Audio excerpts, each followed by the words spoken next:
Hello, everyone. Welcome to the NMatch 2025 Child Neuro Rankless panel. We are so happy to have you guys. And so, just for a little introduction, my name is Kate Bailey. I'm from Michigan State University College of Osteopathic Medicine, and I have with me Shayna Anderson. Hi, I'm Shayna. I go to school at Wright State in Dayton, Ohio. And so our plan for today is we have four panelists with us, and we are going to give them each about 7 minutes to talk about their match list journeys, what tips they have for you guys, and then we're going to have a Q&A session near the end. And then as far as the Q&A session goes, if you have any questions that you would like to ask more anonymously, you can message Shayna and she can message or ask the question for you if you don't feel comfortable asking the question yourself. Okay.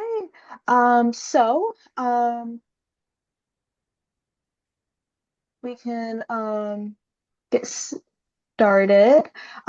We are going to start with Ben, um, who is a PGY4 from Stanford.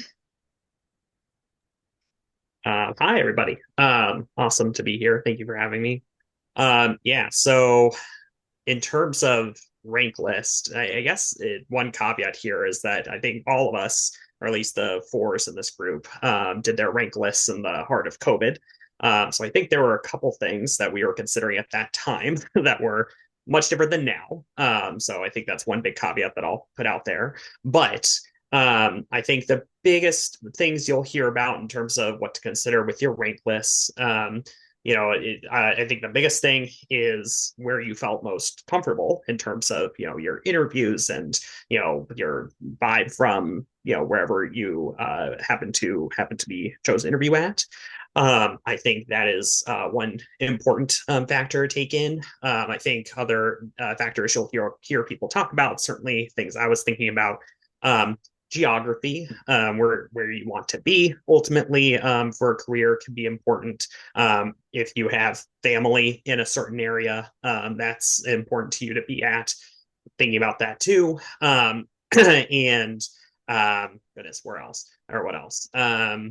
Yeah, and during interviews, kind of like taking the opposite into account, where you didn't, where just like what you see of people that you interviewed with. I'll say that some of the interviews that I had on the trail, it was a little bit lackluster compared to other places I'd had. So, just the people you meet and kind of taking that into account.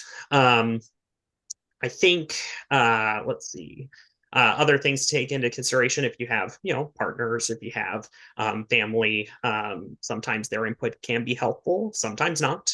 So it's just, take that as you will, grain of salt. It's really a personal decision at the end of the day. But yeah, there's no wrong way to do it. For me, I was at Loyola Chicago for med school. And honestly, when I was applying, I looked out mostly at the East Coast and Midwest. And Stanford was one of two places I looked down the West Coast. And ultimately, at the end of the day, what I found amazing about it was the people and my interview day. I thought it was very unique. The people I met were incredible. The institution had a lot to support its residents and a lot of exposure to subspecialties in child neurology that I felt were very helpful. Not that I'm trying to plug for Stanford, but it is a great institution. I might be biased. Anyway, it ultimately did win out over even some places in the Midwest that I was considering as my number one on the rank list. So it really is just a personal choice at the end of the day. And yeah, I'm happy to talk about other things that you can consider. But I think those are some of the most salient points that I have for your rank list. So. Okay. Thank you so much. So we can share the image again. And so we're just going to um, pull up our next panelist.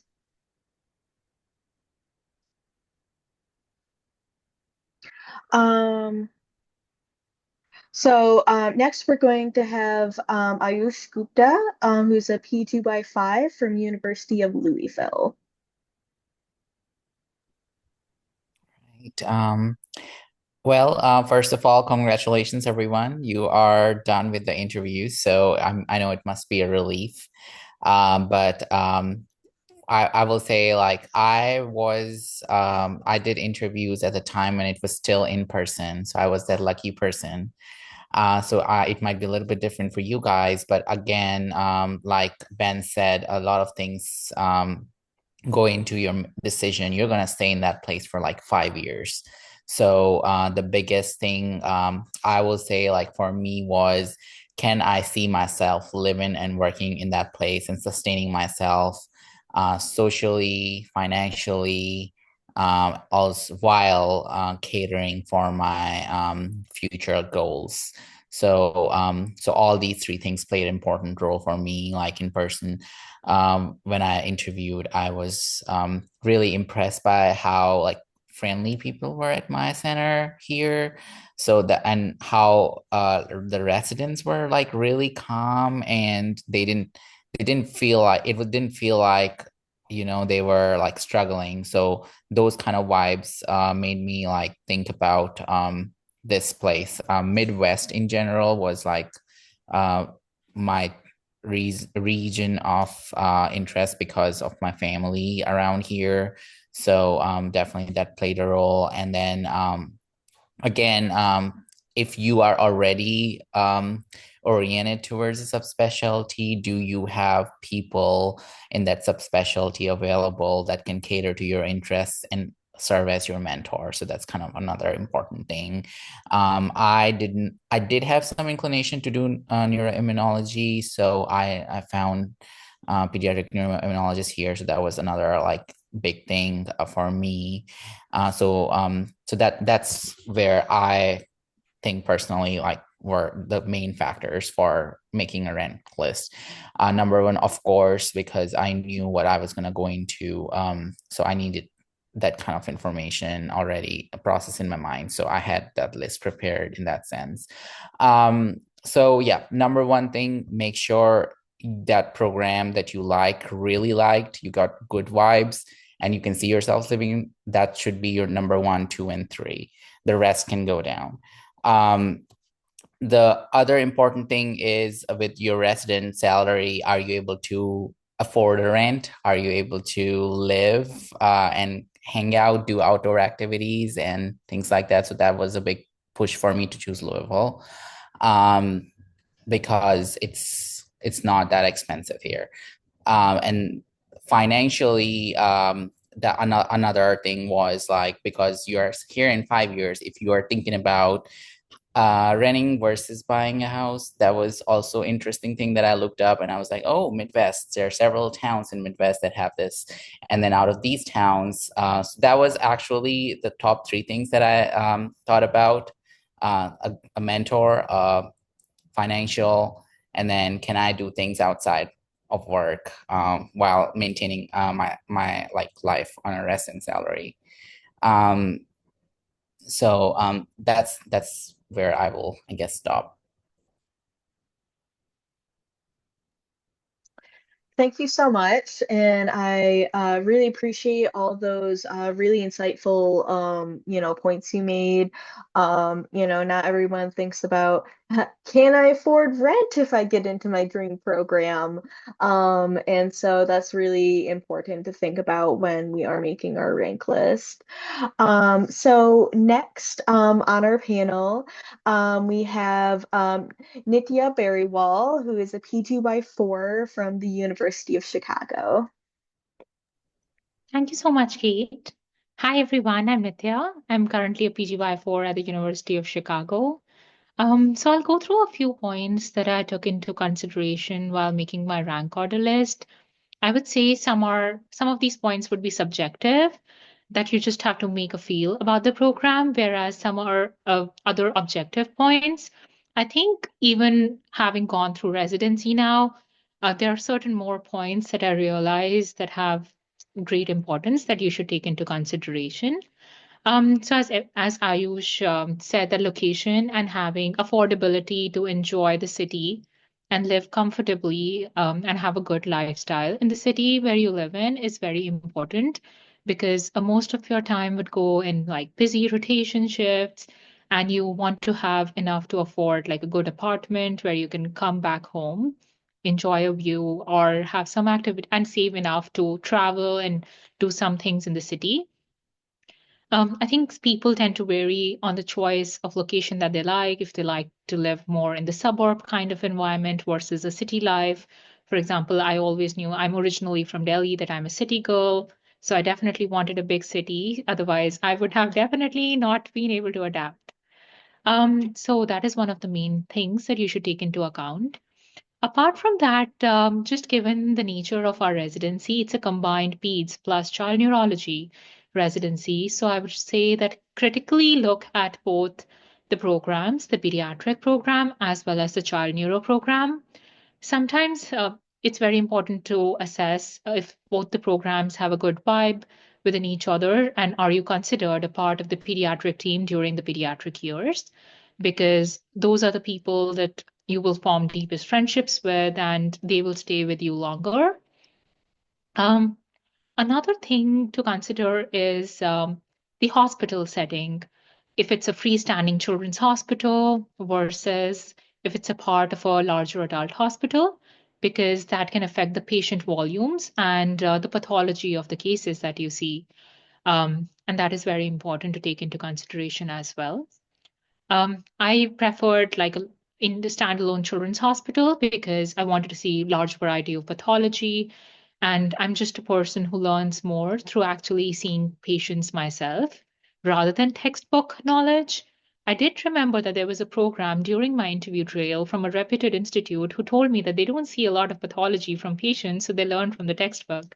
And I definitely knew that that would not be the place for me because it will not just stick right away. If I see a patient and then I read about it, it tends to stick better for me. One of the things that I realized while going through residency is that you should also take into consideration how the adult neuro year is structured. Some places would have adult neuro year as a complete PGY3 year, where you'll complete all the 12 months requirement on the adult side, and it would not be spread over 3 years. So you would not get any pediatric neurology exposure until PGY4 in such programs. However, some programs have it structured in such a way that you do majority of the adult year during PGY3, and some of it is interspersed during PGY4 and 5. So you get early on child neurology exposure. Why I think that's important is because for some of the fellowships, if you want to apply after child neurology, for example, epilepsy fellowship, which most of the child neurology resident tends to opt into, you have to apply during the PGY4 year.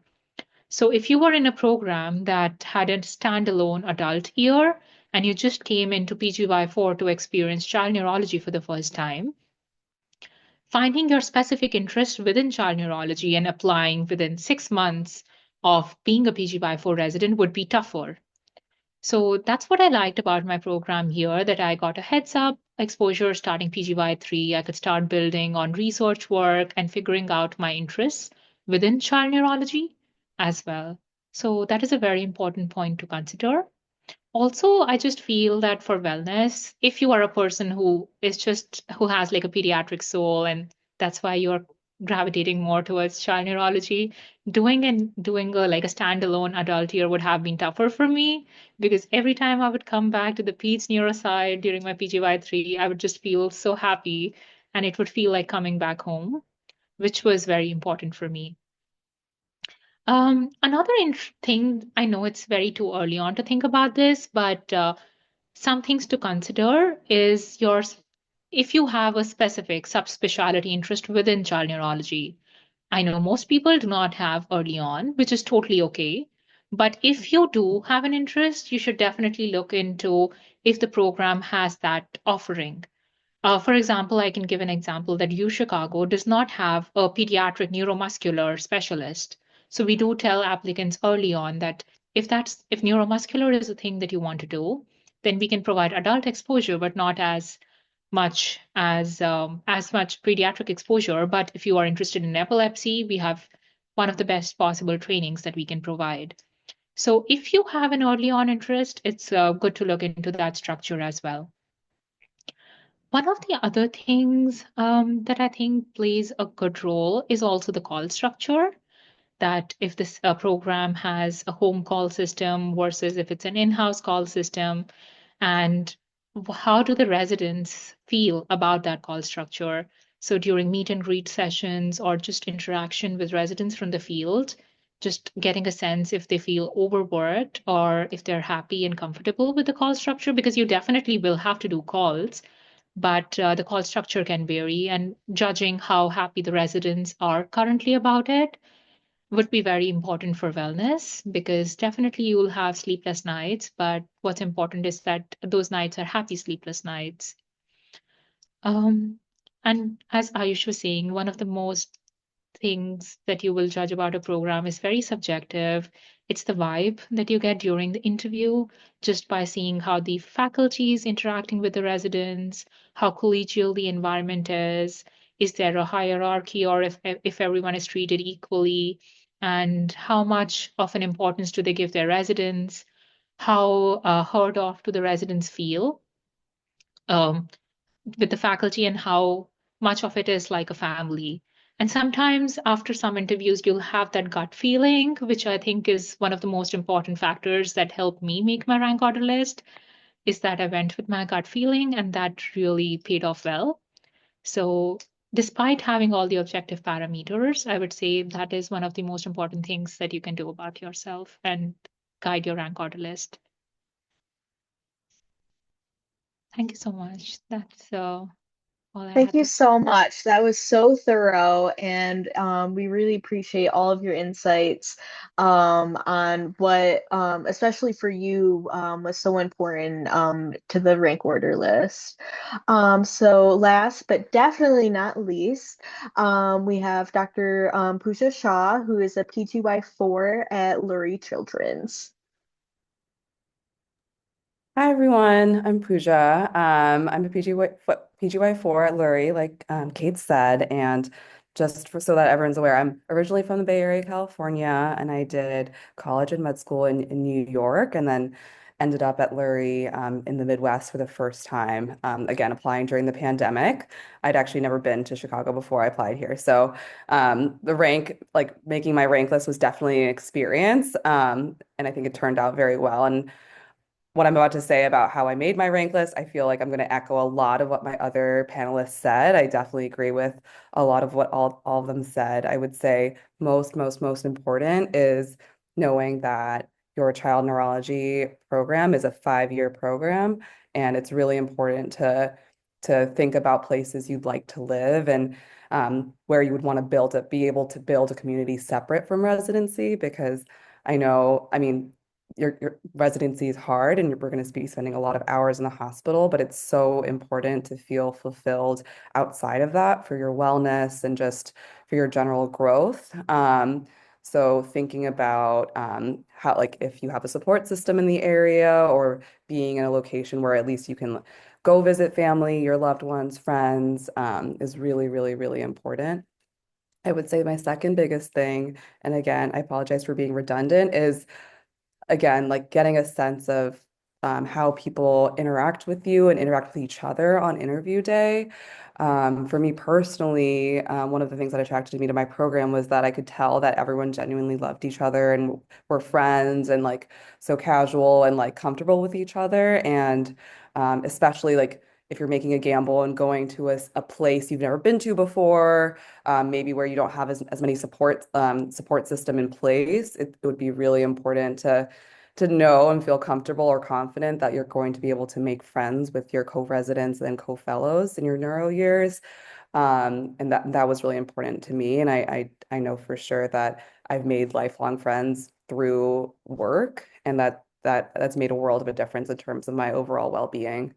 It also makes work fun, like being able to go to work and like laugh with your friends and be silly when you're dealing with serious things is it makes it so much more enjoyable. So I think that's really important. And I know it's really hard. I struggled getting a sense of the vibe over Zoom, but I really do think those fellow and resident meet and greets are a really good opportunity. And then if you're able to like second looks or even just like reaching out, I like remember I spent 2 hours chatting with one of like a child neuro resident about their experience and sort of walked through everything, and just speaking with someone one-on-one can be very, very helpful for their candid thoughts on their program. So I think those two things are really important.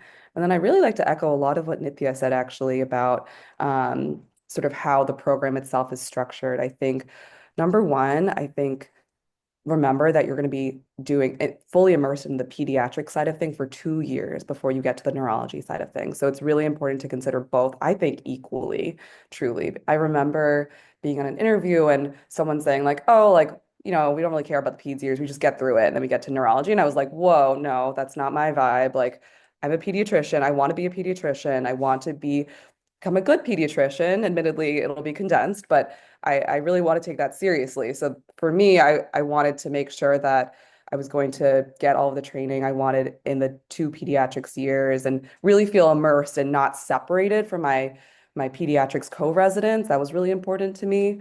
And before going into neurology, and I would say like just trusting your gut in terms of how the sense is of like talking to the pediatrics program director and asking them point blank, like, how do you feel like the child neurology residents are integrated into the pediatric residency? You can get a sense of how the program views the program. So I think that's important. I would also say in terms of the child neurology structure, again, not to be redundant, but the full year of adult versus it being interspersed is really, really, really important. I think number one, because if you're peds first, going to the adult hospital for a year is a little challenging. It can be challenging. If you're a program that does adult call, that's challenging. So it was really important for me to go to a place where it was interspersed and I never had to take adult call because one, I'm going to child neurology because to be a good child neurologist, not an adult neurologist. That's one. And two, just like Nitya said, if you're not exposed to child neurology for a full year, then all of a sudden you're being asked to apply to epilepsy fellowship like my friend just did in November. Like it's so little time to make a choice that's going to affect your whole career. So I think that's really important. Knowing call system is really important. Like seeing if you have post-call days, like that's a specific question to ask. I think neurology in general, even if you have a home call system like we do, we go in to see patients who have an abnormal neurologic exam or like they go into status or these strokes, emergencies. So going in on call and then having to work the next day is not great for well-being. So knowing that about a program is really important. And then again, like Ayush was mentioning, if you have an idea of what subspecialty you want to do, making sure that there is like robust presence of mentorship in that field. Really can't understate how important it is to be able to be at a program and just have someone there who you can just talk to and sort of figure out like, oh, what kinds of patients do you see? Like, what does your life look like? How did you get to this point? Like research opportunities. It's so, so, so important. And then they can support you in sort of starting and launching your career. So that's really, really important. And then very last thing, and I'll stop talking, is definitely knowing like volume. I know some people who are like, I don't want to go to a high volume center. Like that's like just a lot and not for me. And I'd rather have like time to like set aside, like learn from a book. And I think that's totally valid. Just knowing that about yourself. I like deliberately am not someone who does well learning by a book, just as Nitya said. So going to a standing children's hospital with high volume, even acknowledging that maybe my life would be a little challenging and I would feel overwhelmed at times because it's a little bit of an inevitable. I chose that deliberately because I knew that that was going to make me personally a great child neurologist. So those are just my little tidbits. Sorry for rambling. Yeah, that's all I have. Thank you guys so much. You guys provided a lot of great information to think about. And so now if anybody has any questions, you can put them in the chat, message me, or just ask them, like turn on your mic and ask them. I can start it off. You guys talked about a lot of great things and touched on benefits a little bit, with paying for housing or if you want to buy or rent. I just wanted to know what are some other like benefits that you didn't think about that that you recognize now are really great that maybe we should think about in the process of determining our rank order list. Um, I'll start with that. I think your health insurance and like other like fringe benefits along with your salary are very important to consider. I'll say with our residency program, our insurance is like it's a Cadillac of insurance. I've seen people with who have had babies who've started their families and haven't seen it haven't had to pay a single cent from prenatal the birth stay like all that stuff. And so if that is something you guys are considering as well, that is also, a factor that can play a role is, the level of those benefits and the coverage you get. So a small thing, but definitely something to consider. Yeah, that was a very valid point. The other point was like how are you gonna live your life and whether you're gonna be close to the hospital. Can you be close to the hospital, because that's like a very important thing for especially like for the first 2 years when you're in pediatrics and you are on call a lot and you have to go back and forth. So like if you are able to if you are a city person, like can you live in the downtown comfortably that's close, because most of the hospitals are in the downtowns for practical purposes. So being able to afford the apartments locale of the hospital was important. So that's one thing I actually looked for intentionally when I was preparing a rank list. I would say I completely agree. Health insurance and affordability of living close to the hospital. I would say other things, if you're someone who are like, I don't like living near a hospital, I want to like have my own life separate from work. If that's something you know about yourself, asking about driving and parking and feasibility of owning a car. A lot of big cities, parking can be expensive. Chicago, terrible for parking, but like asking if your hospital has garages for like compensated parking fees, things like that. And then I would say the second thing is, oh my gosh, I'm losing my train of thought. It'll come to me. Sorry. Oh, food. I'm very food motivated. So it was, I really like, I didn't even think to ask this, but like they fed us every day in Peds residency. They would give us snacks for breakfast and then like a full lunch. And it's really nice because like, like you're working hard and then you're going to your education and being fed is really important. And like, if they don't feed you themselves, like, do they give you enough money? Like, do the residents feel like they get enough money to spend at the cafeteria without having to spend their own money? Because like, ideally, yes, we'd all meal prep and do our thing, but sometimes life can get in the way. So it's nice to know that you'll be getting fed appropriately. So I definitely agree with Pooja on that. So, apart from seeing what the food the university has to offer, one of the important things is that if the city has to offer those things for you, one of the factors from a university standpoint that I took into also account was the diversity of the program, because I wanted a program which was diverse so that I could um, not feel alone there. And I had other people who were different, yet people who were like me. And I did find a voice there. So it might be something important that some of you would want to consider as well. Thank you. Another question, kind of what are your guys' thoughts on post communication once you kind of feel like you have a rank list solidified?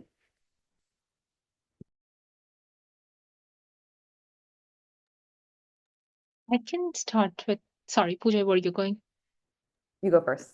Okay, sounds good. I would say I do not feel that post-interview communication made a huge impact on my rank order list or match success. But most of the programs do blatantly say that they do not encourage that. So I would definitely say do not send post-interview communication to those programs.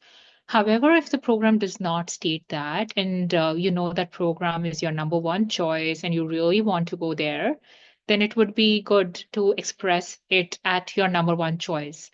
But just given how small the field of child neurology is, I would encourage you guys not to send it to multiple programs and just stick with one program. And programs do definitely know the kind of words you use. So if you say one of my highest choice or top choice, they would definitely know that you are not their number one choice. So those wordings and those kind of emails sometimes are not very helpful. It's better for you to be ambiguous and not send anything rather than send something in those circumstances, because then they still would think that maybe they could be your number one choice. You just haven't expressed it. But if a program is your number one choice and you have the family reasons, personal reasons to be there, or you just know that you love that program too much and the program did not say that they do not want communication, then it's good to express that to one program, which is your number one choice. Absolutely agreed with everything you just said. I would also say that just keep in mind that sending a post letter, post interview letter may not actually affect anything at all. I think I've heard from different programs in general after matching here that they like get them and it's nice, but it doesn't actually affect their rank list at all. Like they've made up their mind. So I would say don't stress about it. Don't feel like you have to do it. But if you there again, like Nitya said, if there is one program you're like, absolutely, this is my number one, it's not going to hurt you. Just know that it might not actually change the outcome all that much.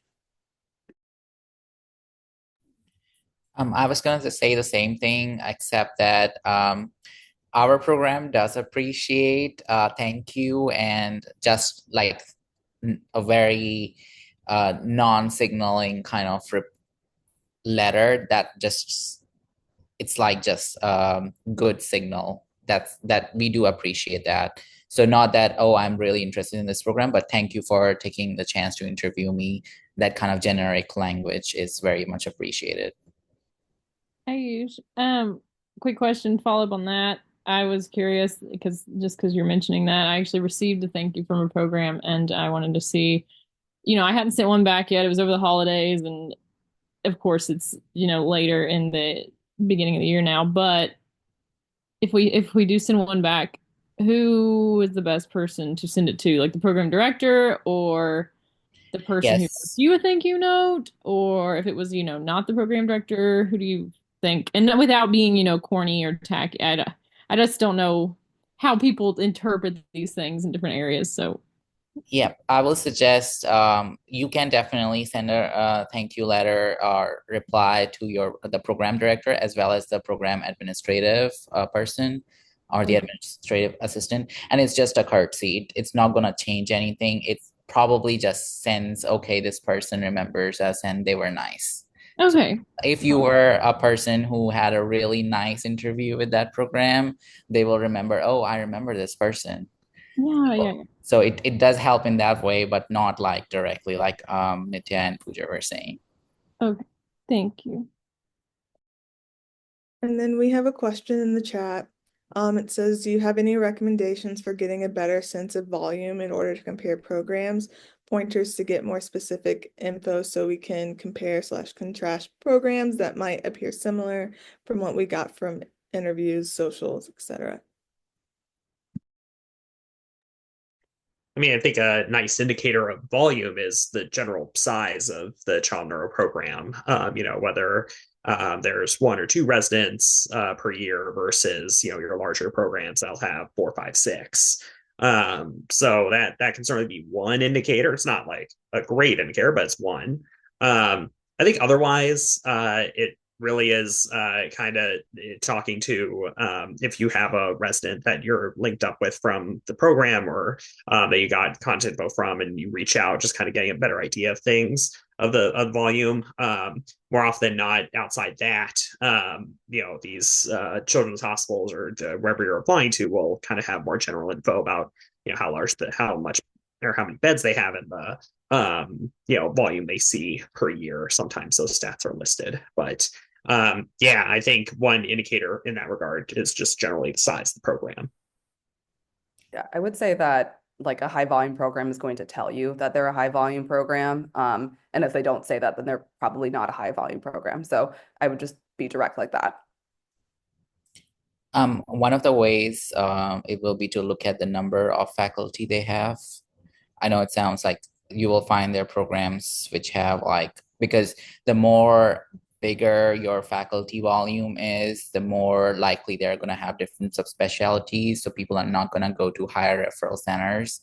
So that might just be an indirect indicator of program volume. And I mean, you could have asked them during the interviews, and people might have mentioned that you see most of the places where I interviewed, almost all of them mentioned that we see all the bread and butter child neurology, but also the zebras. But it's hard to gauge by just talking during the interview. Could I ask you all, if kind of following up on Francis's question too, something I had been asking was, number one, clinic volume, what is the PGY5's resident responsibility, within their own continuity clinic that they get by that year? How many patients are they carrying in that afternoon? And I would find that some programs would say 4, and then some would say up to 8. So I was kind of judging volume by that. And I also tried to ask, your list, which different programs, depending on whether they have a separate team for ICU consults or, NICU, whatever, the separate teams separated out. But the list, what is your running list? What's the average number of patients you have on your list day to day? Because that seemed to give me a pretty good idea once they'd say, oh, well, it varies, but then they'd end up giving me, this is the minimum, this is the maximum. And I was surprised at how much it can vary. But and getting to my question though, I was curious, say, do you think that a PGY5 say it's a fantastically, known to be a fantastic program, they have a wide variety of specialties, but they admitted that they actually are a small children's hospital, and the PGY5s only have 4 patients in their clinic, and they warn their residents that once they get out and if they go to other institutions, they're going to have to be prepared for more than that. Would you how hefty of a factor would that be in your all's opinion, as far as if I do want to kind of I think it was Pooja who said, on hands-on learning, or you want to see the patients in more of a interactive learning rather than textbook. So I want to see all the pathology, but how do you weigh those things whenever it's really well-rounded and everything else, but the volume doesn't seem to be very high? I would say that you should go with volumes at that point, because seeing different pathology can never replace textbook learning. For example, if you don't see a particular set of patients, or if you do not see enough patients, then there's nothing that you can do to make up for that. You can read as many books as you want, but still that knowledge would not be as clinically sound. And you would definitely, if you were to, for example, become a child neurologist in practice and you do not do fellowship, then you would not feel comfortable taking care of those patients yourself. I think this is something that is very true. For example, if I encounter, I'm preparing for the boards now, and for my write exams. So most of the questions that are on pathologies that I have seen, then I'm very comfortable in answering them. Or even if I'm not very sure of the knowledge base of that, I can read up on it and understand it very easily. However, encounter a question on a pathology that I've never seen, for example, at my program, it could be neuromuscular, then I tend to have difficulty in seeing that. So to compensate for that, I created an elective in neuromuscular so that I could see that kind of pathology as well, because otherwise understanding that material and retaining it would definitely be tougher.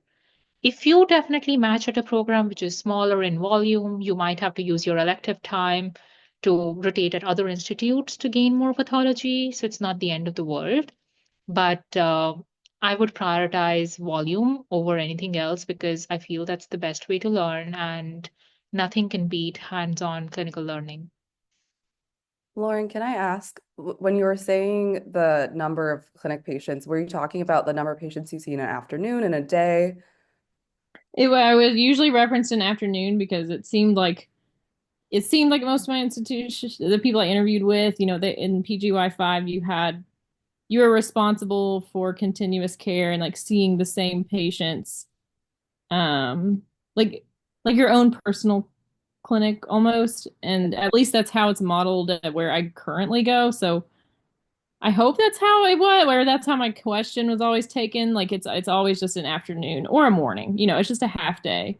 Yeah, no, definitely. I think most people like continuity clinic means a half day for sure. What I will say though, and this is coming from someone who's like high volume all the way, I will say that like if people are telling you they're seeing, and this might be just my personal opinion, but like seeing 8 patients in an afternoon or like 10 patients in like whatever, like I think clinic is a little bit different than inpatient, and you also want to make sure that like you're getting enough time to see your patients. I would say Mhm. that our visits are 45 minutes. We see 5 patients in an afternoon, and we see really complex like new diagnosis epilepsy, like these like complex hospital follow-ups.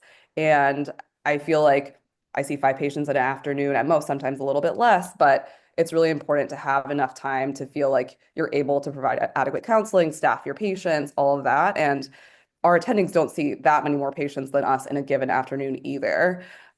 So I would just be a little cautious with that too, of like the flip side of like, yes, like you want to see a lot of patients, but specifically in clinic, like it's important to make sure that you're able to dedicate enough time to each patient. Because again, like we're not like a general pediatrician, PCP, like quick, like developmental screen, like these are like neurology patients. This is a consultation, and like you should be allotted enough time to adequately care for your patient. So that's just like a different take on it, I would say. Thank you. Yeah, that's a very great point that you bring up. I'll definitely consider that when asking those questions, and it makes sure we're on the same page and how much time they get. That's a very good point. Well, I wanted to tell another important point is whether you're gonna do subspecialty in child neurology or not. Because if you're gonna be a general child neurologist, you're probably gonna see at least 14 or 16 patients a day. That's how if you are seeing new patients all the way through versus like 12 at least. Versus if you are a subspecialist like in the MS clinic, most of my attendings would see probably like 6 to 8 patients over the entire day, and they do like 4 days a week. So it's a it's very important to recognize whether you're going to do like a subspecialty or not, because some of the patients in neuroimmunology can take an hour and a half because they're so complicated.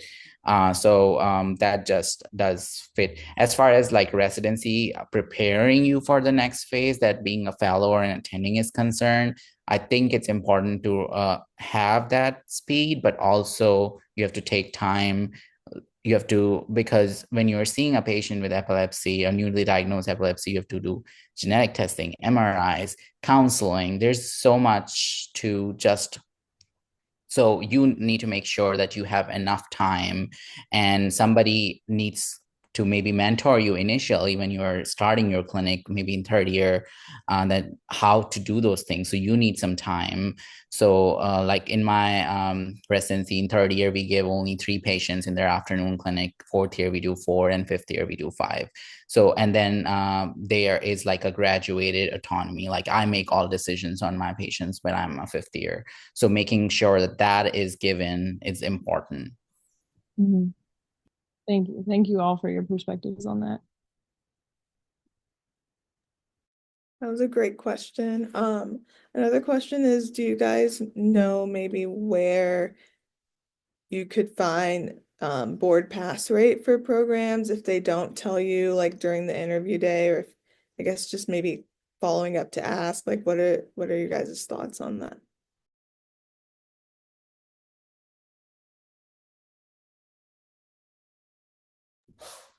I have not come across this question directly, but I think child neurology nationally overall has a really good pass rate.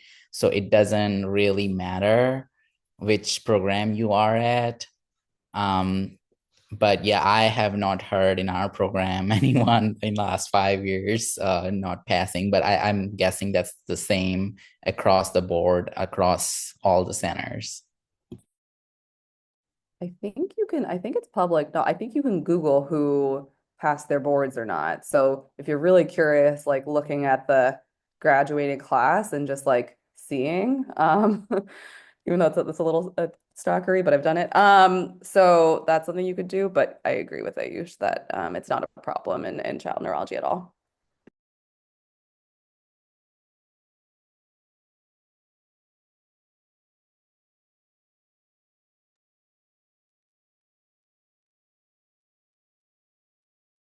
There's another question.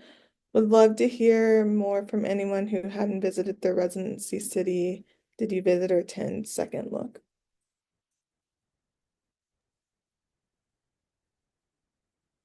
Yeah, I when I applied and did my rank list, I unfortunately didn't have a chance for a second look. I went by myself, and then the time I went to visit the campus was the time I was finding my apartment essentially after I matched. So yeah, I unfortunately didn't get that chance, but I think it's a great opportunity if you guys are offered it by wherever you've applied. And yeah, I think it's important to know what the place you're gonna if this place you're gonna work at for the next 5 years. It's important to at least know the place and see it. So I think it's a great opportunity. I would say like our program doesn't like accept second looks. It's more like, well, so we have already made our rank list by the time people are coming for a second look, so it doesn't matter for us. It does matter for, I guess, the people who are trying to like figure out between their first three, maybe top three, okay, which one. And I think it's important to get a sense. There are a lot of things that you can't get a vibe of virtually that you can when you come in person. Like just being here physically, you can look at the resources available at the university. How big is the children's hospital? Do they have separate outpatient? Things like that. So a lot of that gives you a sense of how, like I said, detailed is the board, like the across the board, how detailed assessment you can get. So I can like vouch for it. Like second looks are a great way to look at the program because I come from that part where we had in-person interviews. So I could literally like gauge what was the like I could scale it what my preference will be for that residency in terms of rank order list. So when you guys are doing it virtually, I think it's a good idea. If you're really interested in top 2 or 3, then you may wanna like take a look, and sometimes you might find a surprise.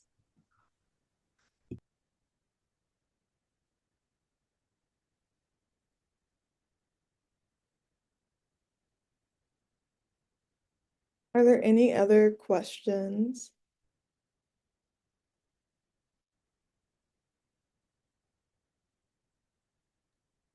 I can ask one.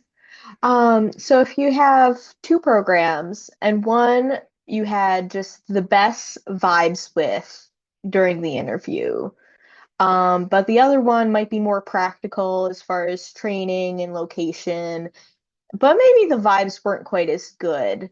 How would you approach that situation as far as your rank order list goes? I can take that question. So I would say that it depends on the vibes. I would personally go with the program that has better vibes, but it's also because I do not have a lot of geographical ties to a city when I'm here because I don't have family in the country. However, if you have strong family ties or geographical ties, and if the vibes were just a little off and not like malignant vibes or really sad vibes, then it would be okay to prioritize location based on any other personal considerations as well. But if you are not tied to any city or a location, then I would personally go by a program who gives me good vibes because at the end of the day, residency is a long, arduous process. You'll be in it for 5 long years. And you definitely want to be in a program where you have a voice, you are heard, and you feel supported, and you can go through it happily.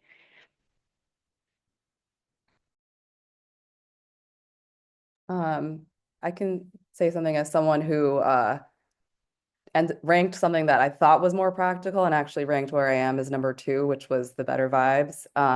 And I have never been so glad to match in my second on my rank list, to be completely honest with you guys. Like I like it's like kind of like that thing where you like flip a coin and if it lands on the side where you were like, oh dang, like your heart sinks. I wish it hadn't flipped to that side of the coin. Then that's how you know your decision is right. Like when I matched at my second choice, I was like, oh my God, I'm so grateful. Like, why did I do that? I got so lucky. So I would say like, and what really got me in my head, I was like, well, I never been to the Midwest before. Like this program, like on paper seems more reputable, has all of these opportunities, like, and I went with the practical for my top one. And I can say like very confidently that like I'm so incredibly grateful that I matched with the program where like I instinctually knew like, oh, these are my people. I like this place. And it's like it was a little bit of like a gamble, and it was a gamble I made during the pandemic, but it worked out. So again, if there are very concrete things that make like a place like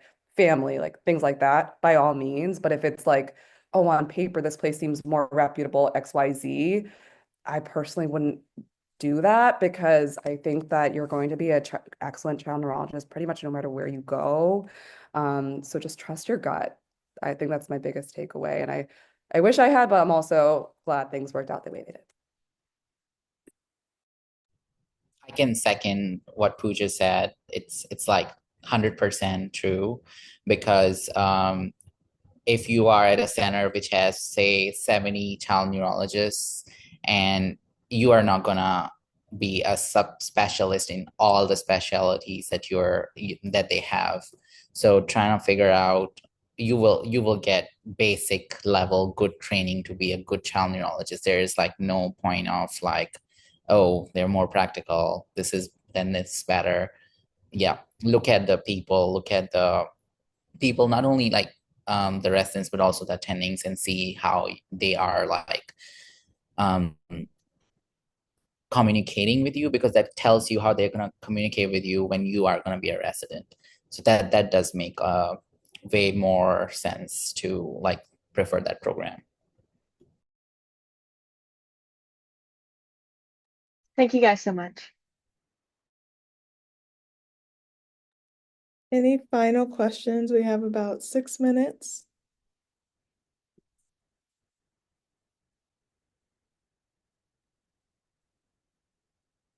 I guess I can ask a question if no one else has one.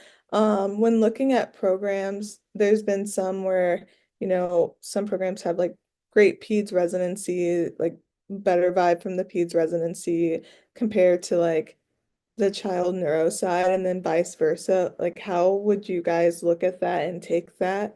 Like you might like the peds residency better at one program, but the child neurology one at another one. Like which one do you put over the other? I think it depends where I think you're coming from in terms of your interests or foundation with child neurology. There are some of us that are pediatricians that like the brain. There are some of us that are neurologists that like working with kids. So that's how I kind of separate a lot of these programs. And so, if you want to be, a great child neurologist, ideally, yes, you are getting a great training in the general pediatric side, as well as your peds neuro time.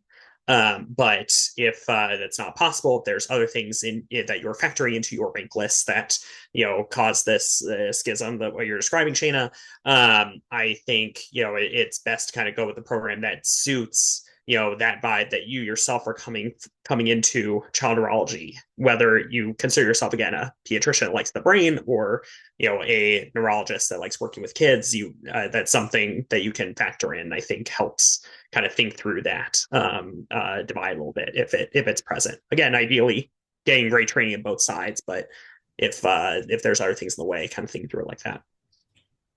And I say, like, you bring a really great point, because in the end, you are gonna be like, it depends whether you are gonna be a child neurologist or a neurologist. Things can change. And like I can tell you, like, I never thought I'm going to adult neurology. I'm gonna practice adult neurology, but I did my residency in child neurology. So so I think I come from a sense where I want to be like more of a neurologist who has special interest in taking care of kids. But that is a very important point. The other important thing is, I think it should be a discussion whether you think you have a good neurology program and a good child neurology program, because besides epilepsy, which has almost all the programs have experts in epilepsy, you'll find epileptologists. All subspecialties, all major subspecialties in child neurology are mostly based off adult programs, adult neurology. Like you might have 1, 2, maximum 3 subspecialists in a pediatric neuromuscular medicine or a pediatric neuroimmunology program, but your majority of the training is going to come from the adult neurology program. So I think it's more important, because if you're going to be a child neurologist, you have to make sure that the training is really good in not only child neurology, but also neurology.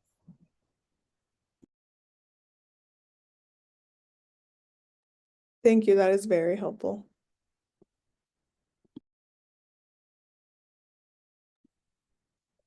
Any last minute questions before we close out?